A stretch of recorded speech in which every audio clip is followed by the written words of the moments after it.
les réseaux, la proposition du programme des engagés est claire. Ce qu'on souhaite, c'est un réseau harmonisé d'écoles où tout le monde est traité de la même manière, où un élève égale un élève. Comment concrètement? Eh bien, l'enseignement libre reste géré par des ASBL, c'est déjà le cas aujourd'hui.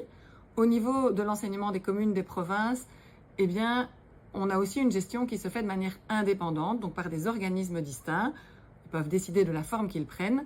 Et enfin, ça permettrait ce système d'avoir un financement qui soit structurel, qui soit le même pour tout le monde et qui soit lié notamment au nombre d'élèves de chaque école. Alors par rapport au réseau, on permet évidemment que des réseaux qui le souhaitent puissent fusionner, par exemple les réseaux officiels, mais on est contre un réseau unique, ce qui serait d'ailleurs contraire complètement à la Constitution. Dans un monde idéal, il n'y aurait pas des réseaux d'enseignement, il y aurait un réseau unique et public. Mais voilà, on a hérité d'une situation historique qu'on connaît bien, mais l'existence des réseaux ne doit pas empêcher d'aller de l'avant. Aujourd'hui, nous voulons que les réseaux travaillent beaucoup plus ensemble sur tous les sujets et que la mobilité des enseignants soit davantage facilitée. Au fil du temps, notre enseignement a démontré qu'il souffre de sa fragmentation historique en différents réseaux qui sont aujourd'hui au nombre de 5. Cette multiplication des réseaux conduit à une perte d'efficience et un coût élevé du système éducatif. Le MR est favorable à la fusion des réseaux officiels, tout en maintenant l'enseignement libre.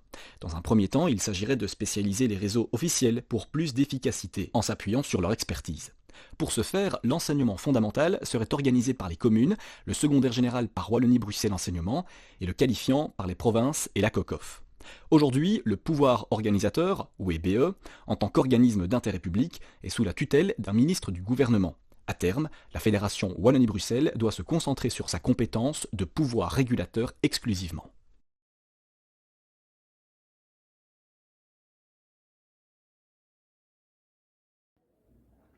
La position du PTB est très claire. Nous sommes pour un seul réseau public. Alors, nous n'avons évidemment aucun souci avec les profs et les élèves qui fréquentent l'enseignement libre. Le problème principal de l'existence de plusieurs réseaux, c'est que ça renforce la concurrence et donc le marché scolaire. Et c'est une cause majeure d'inégalité dans l'enseignement. Et puis, ça donne lieu à des absurdités dans les cas où certaines écoles voisines organisent parfois les mêmes options avec des classes très petites. Une autre conséquence, c'est de compliquer la mobilité des enseignants, ce qui est un comble en période de pénurie.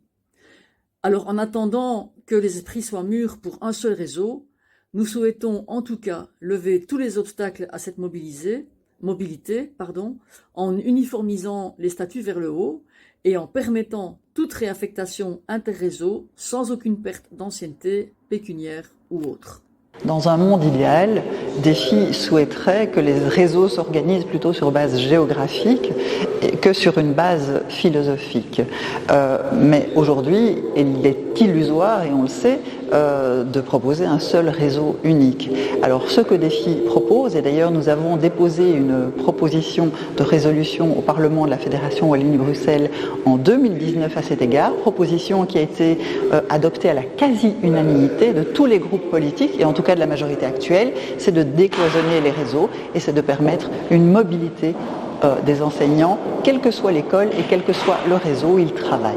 Parce que, à l'heure où les jeunes changent de carrière tous les 4, 5, 6 ans, il est complètement anachronique d'enfermer les jeunes enseignants dans un seul réseau, dans un seul PO, dans une seule école. Il faut décloisonner tout cela. Nous plaidons depuis longtemps pour le développement et le renforcement d'initiatives qui transcendent les réseaux d'enseignement.